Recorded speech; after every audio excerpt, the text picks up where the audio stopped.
من شادم که کشور ما مرا به دانشگاه دولتی IGB پولسک فرستاد.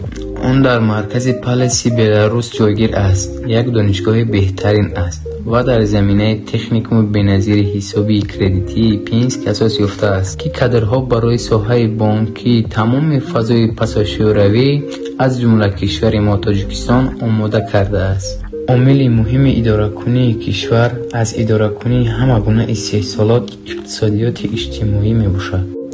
در دانشگاه آموزگاران بلند اختصاص کار میکنند. برای گرفتن معلومات عالی از روی اختصاصهای منیجمنت در فاکولته اقتصاد و مالیه شرایط خوب فراهم آورده شده است.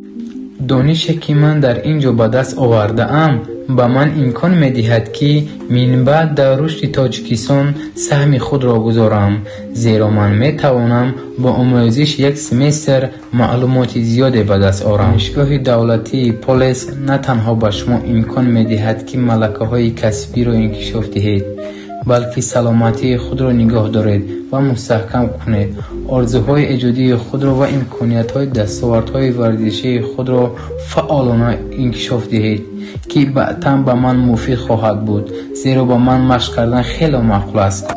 با شرایط سازشنامه‌های بین دانشگاه‌های ما و دانشگاه‌های بلاروسیا به من شرایط خوب زندگی در خوابگاه‌های آباد شده دهه دانشجویان دانشگاه دولتی پولسک داده شد. تلاش‌های مشترک تاجیکستان و بلاروسیا تحصیل من در این دانشگاه امکان پذیر گردید و کوشش می‌نمایم که باوری کشورم را برای به اینجا آمدنم اساسناک نمایم.